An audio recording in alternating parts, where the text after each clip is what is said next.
Hello viewers, প্রদীপ ভট্টাচার্য মার্কিন যুক্তরাষ্ট্রের নিয়োগ থেকে সকলকে সুস্বাগতম। আশা রাখি দেশে বিদেশে যে যেখানে আছেন সুস্থ এবং নিরাপদে আছেন। যে টপিকস নিয়ে আজ আলোচনা করব তা হলো ঈশ্বর ছাড়াও ধর্ম হয়। আমাদের জাগতিক সংসারে যে ধর্মগুলা প্রচলিত সবগুলাই হলো ঈশ্বর কেন্দ্রিক, কিন্তু এমন এমন ধর্ম আছে যেখানে ঈশ্বরের কোনো নাম গন্ধ নেই। বিস্তারিত তুলে ধরতে চেষ্টা করব, আমার সঙ্গেই থাকুন। ধর্মের প্রধান ভিত্তি হলো বিশ্বাস। প্রত্যেকটা ধর্মই বিশ্বাসের উপর দাঁড়িয়ে আছে। বিশ্বাস যদি ঘাটতি থাকে তাহলে ধর্মগুলা এমন কোনো যুক্তি দাঁড় করাতে পারে না ঈশ্বর আসলেই আছেন কিনা।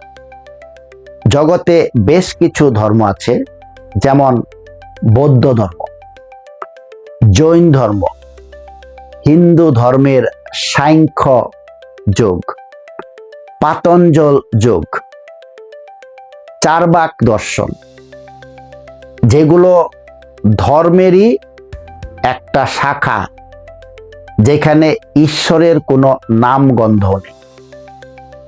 এখানে দু ক্ষেত্রে ঈশ্বরের বর্ণনা করা হয়, একটা হলো তৎ আর একটা হলো তোম।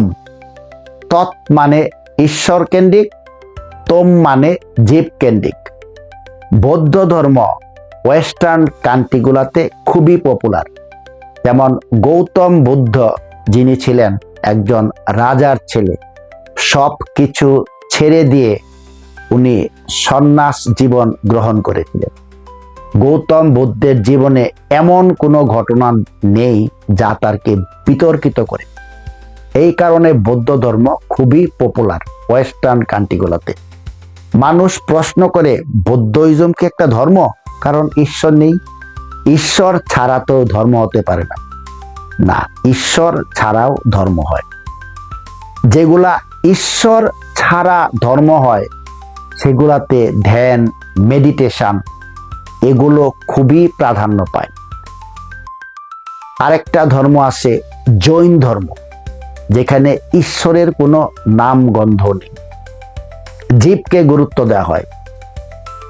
হিন্দু ধর্মের পাতঞ্জল যোগ, যেটা হিন্দু ধর্মের একটা শাখা, সেখানে ঈশ্বরের কোনো প্রসঙ্গ নেই। সাংখ্য যোগ, পুরুষ এবং প্রকৃতি তত্ত্ব। পুরুষ মানে যে চৈতন্য, চৈতন্য এমন এক জিনিস যেটা কোনো ধর্ম বর্ণ নির্বিশেষে বর্ণনা করা হয়, তাই হলো চৈতন্য। এই চৈতন্যকে বলা হয় পুরুষ। এবং প্রকৃতি, প্রকৃতি মানে জড় পদার্থ। এই জড় পদার্থের সংস্পর্শে এসে চৈতন্য সজীব হয়। জড় পদার্থ প্রাণ উৎপন্নর প্রয়োজনে চৈতন্যের সান্নিধ্যে আসে, এবং চৈতন্য যেখানে কম প্রকাশ সেটা ইতর প্রাণী, যেখানে একেবারেই অপ্রকাশ সেটা জড়, যেখানে অধিক প্রকাশ সেটা হলো মহামানব। তার নিচে আছে সাধারণ মানুষ।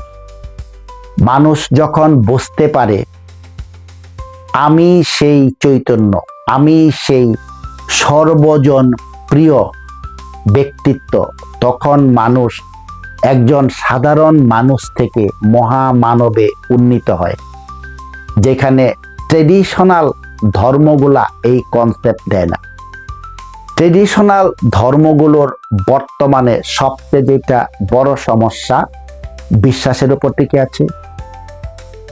জাগতিক সংসারে যে ধর্মগুলো আছে, যেমন মনে করুন ইসলাম ধর্ম, শিয়া সুন্নির যে একটা সমস্যা, পৃথিবী জুড়ে একই গড, একই ধর্মগ্রন্থ, কিন্তু প্রচণ্ড বিরোধ।